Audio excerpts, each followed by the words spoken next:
The end of the Second World War generated in the young Ratzinger and his peers a feeling of profound gratitude for their recovered freedom. The little things acquired an extraordinary value, and institutions like the family and friendships were reinforced as a guide for young people that began to dream of a future again. On September 2, 1945, the war ended. During the months that followed, Joseph dedicated the majority of his time to reading philosophical and theological texts. In a Germany destroyed by the war, it wasn't easy to find sufficient and adequate bibliographical resources. But thanks to his parish priest in the library at the minor seminary in Traunstein, he began to be formed ahead of the first big step that lay ahead for him, entry into the seminary of Freising. After Christmas of 1945, despite not being in perfect condition, the seminary opened its doors to a group of 120 seminarians from between 18 and 40 years of age. A mixed group, but one united by a hunger for knowledge and service of the Church.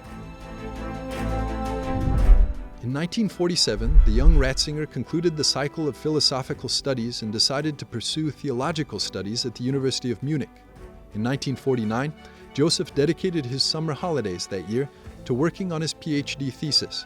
And in October, he received his ordination to the diaconate and had to start preparing for the sacrament of the priesthood at Freising Seminary. Despite the many difficulties, Joseph was able to reconcile the two things, thanks to the help of his classmates at the seminary and his family. Finally, on June 29, 1951, Joseph Ratzinger and his brother Georg received the sacrament of Holy Orders at the Cathedral of Freising, a day Benedict XVI would remember on numerous occasions over the course of his pontificate.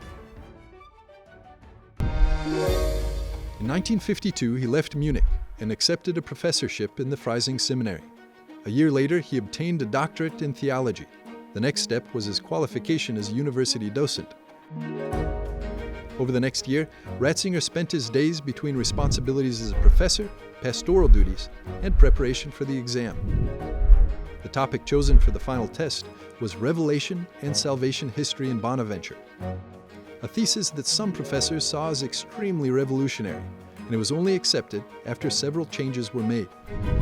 On January 1, 1958, Joseph began his first job as a professor of dogmatics and fundamental theology in the Philosophical and Theological Seminary of Freising.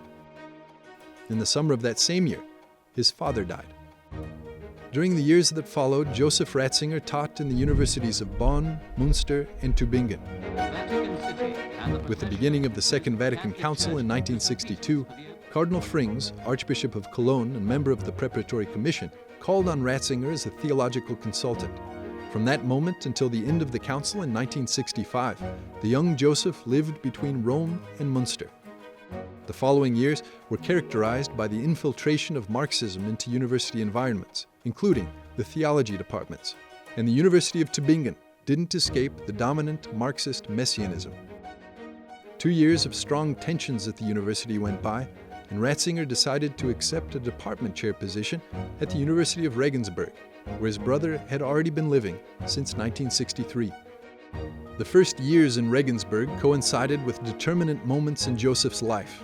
Pope Paul VI called on him to be part of the Pontifical International Theological Commission, and in this same period, Paul VI's Missal was published that almost completely prohibited the use of Pius V's Missal.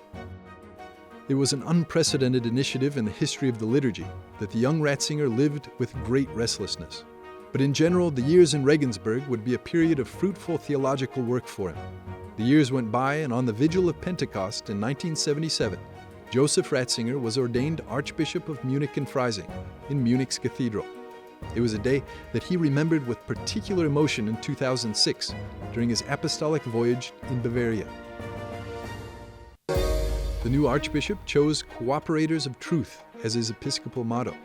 In these few words, he saw a continuity between his mission as professor, theologian, and bishop, all three centered on the search for truth. Benedict XVI would describe the moment of his episcopal consecration as his present, a now that wasn't a memory, but a continuous present of what was and would be his life from that moment on.